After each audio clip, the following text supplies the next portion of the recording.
Migrating from a country that is considered to be developing to a country that is viewed as developed is often perceived as the best way to go. Oftentimes, it is considered the solution that people need to take in order to build a better quality of life or a better way of life for themselves.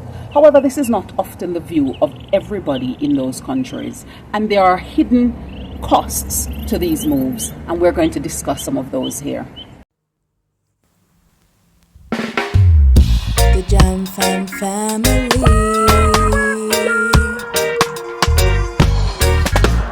Jam Fam, come hang with me. Yeah. Hello, Wagwan. Big up yourself, whether you're there, yard or you're there abroad. Welcome back to another episode of Life with the Jam Fams. On today's episode, we're going to be looking at some of the hidden costs of migration. The first one have to do with cost of living. Now, it is often perceived that jobs are readily available in foreign countries such as Canada and the USA and the UK. However, over the last 5 or so years, there have been a significant number of layoffs and company downsizing, and recruiting for new roles have become even more rigorous, with levels of interviews that people need to go through in order to find the best candidate for the few posts that are available. This means that the refined sets of skills and qualifications that are needed can make these job fields very competitive. Equally, where there is a direct job placement upon migration, there isn't a lot of information told about the real conditions and requirements of those employments that people are going to be facing, and how very different the demands are in comparison to a similar job that they are leaving from in their country to go and occupy a field of its kind in the country that they're heading to. And so many people get there and find out how drastically different the workplace expectations are, and how difficult it is to strike a work-life balance and to have any form of balance in terms of the work demands that are placed on them and the levels of hoops that they need to jump through in order to maintain that employment and the work permit that comes with it.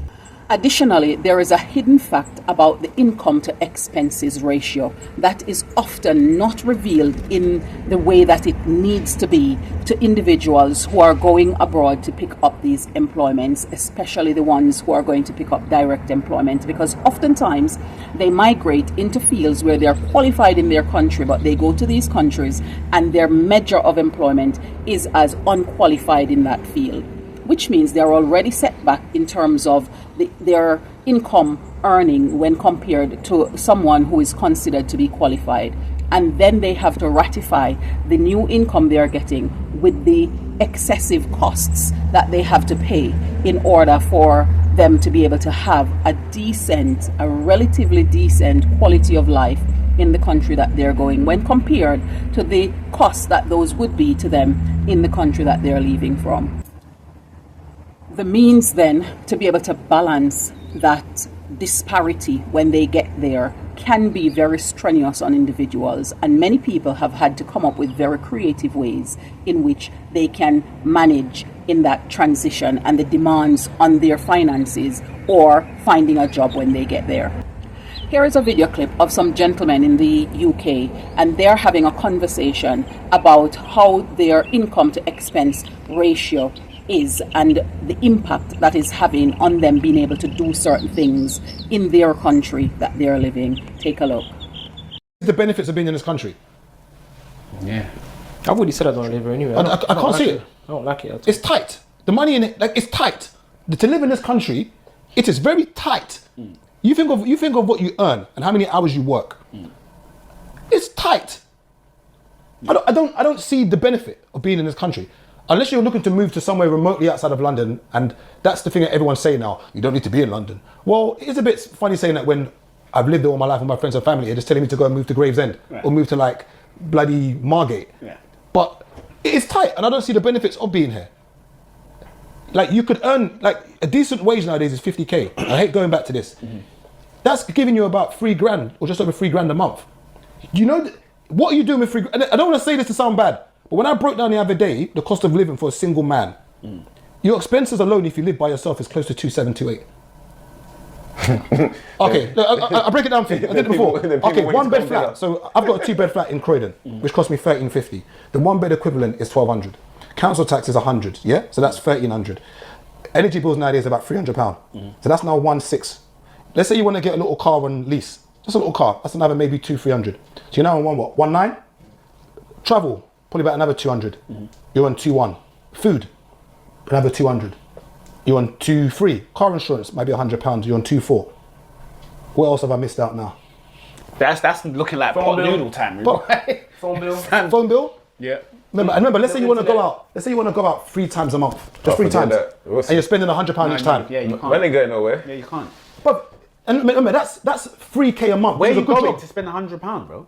Well, you might just go to a restaurant, for instance. And remember, as men, we sometimes have to spend on women. So let's say, but you're done. $3K's gone. Yeah. The second thing is the separation of the family unit or the village. When you are migrating, people are leaving lots of their family members behind. Whether you're leaving behind family, siblings, children, spouse, that circle is being disconnected, and now you're going to be going off without that support network, and it can sometimes feel isolating to individuals. And here is a Nigerian Canadian lady talking about her experience of this same phenomenon and the way in which her children and the children of her siblings have become disjointed, and also the fact that she's missing out on that level of connection and intimacy that she would have with her family had they been living in the same area or in the same country. Take a look. The actual gist of this video, I have had so many thoughts about this migration and what it does to like family units, what it does when families are separated because they live in different parts of the world. I've just been sitting and I've been thinking about it, like, are we overlooking pertinent details in this migration and relocation movement? Are we really sitting down to count the costs of what is really involved? My children were meeting their cousins who live in the UK for the first time. My son is 12, my daughter is almost 11. They were meeting their cousins for the first time. I had a sibling who was meeting my daughter for the first time. She's almost 11. We have always just lived in different parts of the world. The way the cousins bonded, the way they played, the way they got along in the mornings when they're at the breakfast table, all of them talking and playing and laughing. I can imagine how it was for them to be living all of that. So it hit them. When we were leaving the UK, it hit them. Now, it was not just the play they were going to miss. I know that it was that connection of, these are my cousins, this is family, right? And they were walking away from that, coming back to Canada. It was hard for them. But here's the part I didn't admit, guys. It was extremely tough for me as well. Of my mother's 4, 3 of them live within a radius of each other in the same city in the United Kingdom. Who is the 4th one that is at the other side of the world? Yours truly. So walking away from all of that and coming back to Canada, where I just feel like I'm so detached. I have gotten so detached from everything and I'm so far away. Like I don't get to see things in real time. Just being at the other part of the world and getting second-hand gist without getting the opportunity to see things unfold firsthand, that was tough. It was really, really hard for me. Like leaving the UK was tough. It was like there was a hole in my chest when I came back. And it's the same way my kids were feeling. Like all of us felt it in a certain way. The third thing to consider is the unpredictable separation period from the family and the unreclaimable lost years. And oftentimes when families get separated, years sometimes go by before they get to see each other again in person. And of course, it's much better now than it used to be in the 60s and the 70s, where people can communicate via FaceTime and WhatsApp and other platforms or means like that, so that they can continue a little bit more of a connection with family. However, sometimes time zones play a significant part in that continuation, and also the fact that people going abroad are going to tend to be a lot busier in the way of life that they live, and hence sometimes it needs to be intentional to be able to maintain that bond and that connection. Saying all of that, it is still not going to be the same level of quality as if people are living within reach of each other, that they can quickly and easily access one another. Here is a clip of a mother who has migrated and had 10 years where she have not been back to Jamaica, and she's sharing the impact it has had on her and the number of things that she has missed out on, the emotional, psychological and developmental issues that she has seen as a result of migrating in the way that she did. Take a look. I have not been back to my home country in over 10 years. Okay? My immigration process was extremely complex and took way longer than we could have ever anticipated, my family and I. I have been living in turmoil for many, many years because when is this going to happen? I know it's going to happen, but when? It took forever. And in that time, I missed so much of my family's life, my friends' life. And even though a majority of people have come to see me, I wasn't able to go see them. I miss deaths. I miss marriages, weddings. I miss births. I miss so much. And recently, I have gotten my residency, my green card, my papers. So I can now travel back home. And by the time this video is out, I will be in Jamaica. Just saying it, I'm not about to cry on camera. Nope. I know it's going to be very emotional. I'm nervous a little bit. I'm excited. I can't wait to reunite with family. I've seen pretty much everyone except for one sister. But I've seen everyone. I can't wait to be a mom. Because even though my son travels to me, he decided that he wanted to do high school in Jamaica. But I have not been there for him during his high school years. So I'm excited to be a mom and take him to school and cook him dinner and just all that stuff. And see him in high school, really. For the most part, I've been a FaceTime mom. That's been hard. And even though I see him on holidays, no. Number 4 is the severing of bonds between children and parents when migration occur. There is so much of children's lives that parents miss out on. So much interaction and accomplishment, going to school, collecting a report, going to events and activities and celebrating with them in the moment. Number 5 is the emotional and psychological effect that it has on the individuals migrating, the children they're leaving behind, and other family members that are left behind.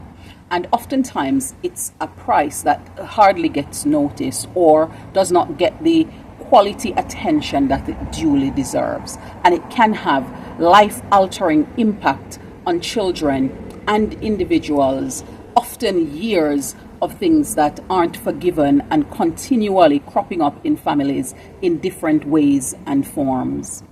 The fact of the matter is, this is something that needs to be taken into account when families are going to be separated for any period of time, because those emotional and psychological feelings are significant to a myriad of different processes and things that happens in our bodies and in our minds as we are developing.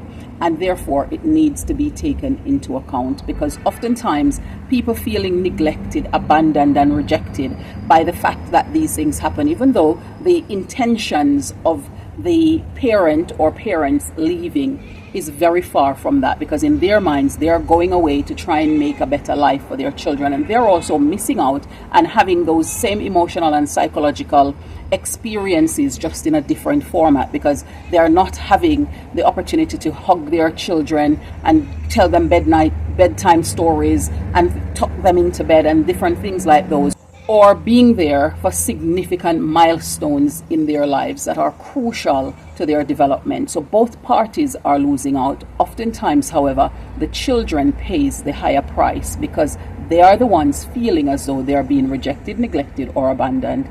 And we know that the monies that we provide children is not in and of itself parenting, because guess what? Just as we are trying to make sure we can meet all the financial needs so we can put food on the table, clothes on their backs and a roof over their heads, we have to recognize that that in and of itself is not parenting, because any human being can provide that to children.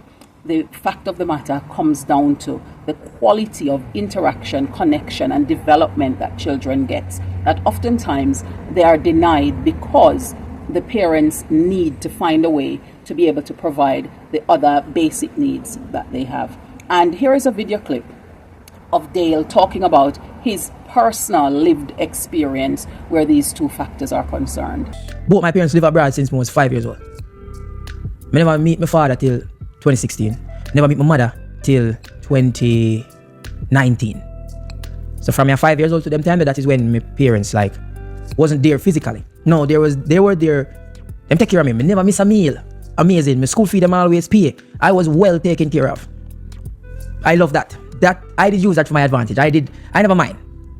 But I'm telling you that it have some sort of psychological effects on the children. Now, I understand, want better for yourself. You come up here and for whatever reason, you figure things out, you run around, you still like send money back to Jamaica and you work hard. That is what you are seeing. The child is not seeing that. The child is seeing that every report day, when everybody carry their mother and them father, him don't have that to carry. The child is seeing that on a Mother's Day or a Father's Day, him only can take up his phone and call.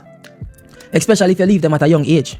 Because in this day of social media, when people go for post them parents, whole heap of pitney don't have a picture with them parents for post. So can you imagine, if me I use myself as example. So when me at 20 years old, I see my father. Right before me turn 23, me get a picture with my mother. Me get a picture with my mother, 23. Right before 23, me get a picture with my father, 20. Me get a picture with both of them at my graduation from college. So just think about all of them missing time there and the effects it might have on the child. And finally, the sixth one is the loss of culture, traditions, and culinary practices. Because oftentimes, because we are far away, we don't tend to spend the time, effort, and energy that it requires to implement these in children who are migrating with their parents or in children who are born in those countries, because oftentimes parents are busy working, and the time that they would have if they were in an extended family group for some of these skills to be learned and to be acquired is not readily available when they have migrated and are away from the extended family circle that they would have had if they were in their country. In the end, individuals are going to do what they believe is best for them in their circumstance and in their situation. And therefore, regardless of the hidden costs, people will make the decision whether they will choose to migrate or choose to remain where they are for varying reasons. And it is not up to us to decide why people choose to move wherever they choose to move to, because they have in their minds the reason behind the choices that they are making. And what we can do is enlighten people, and we can have the discussion around the reasons for migration in certain scenarios and alternatives that could work. However, people will then make their own decisions and decide on what is going to work out best for them and their family in their positions that they've found themselves in. What are some of the other hidden costs of migration that you've discovered after migrating that we didn't share here? Tell us in the comments down below. We look forward to hearing from you and having a healthy, respectful conversation about this topic. So Eliona and I are going to be doing an activity today. If you want to see more of it, then you can always head over to Live with Eliona and watch the rest of it. What are we going to do? We're making oatmeal chocolate chip cookies. Why are we making that? Because it's for your birthday. It was. So it was an activity we were going to do then. Mm-hmm. And why that flavor? This because you like oatmeal and I like chocolate. So combined. And I like oatmeal too. And I think you like chocolate too. Uh-huh. So we've got something that works for both of us, huh? So are you looking forward to what we're going to make? Yes. Do you think it's going to work out all right? Yes. Have we used the ready-made dough before? I know we've made it with our own dough before. Cookie dough? Mm-hmm. No. Okay. So hopefully it will work out all fine. I know we've made it several times with our own dough, but I can't recall if we made it with the cookie dough before. With this? Or Just the one that comes in the tube already kneaded? Have we made it with that before? No, but I have used it for a school thing. Oh, okay. But we haven't made this. We haven't made it together when it's already kneaded. We've only made it the powder and from scratch. Okay. So we're just going to make it, or we're going to have some fun bonding time right now. The Jam Fam family. Where I read living the good life. We're royal, cruising through the West Indies, having fun, enjoying the good life. Jam Fam family, the Jam Fam family, yeah. The Jam Fam family.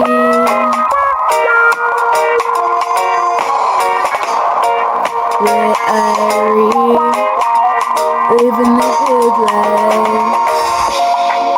We're royal, cruising through the West Indies, having fun, enjoying the good life. Jam Fam family, the Jam Fam family, yeah. Jam Fam, come hang with me. Thank you so much for staying with us here on this another episode of Life with the Jam Fams. We appreciate your consistency and your support, and we look forward to seeing you in the next one. Bye for now.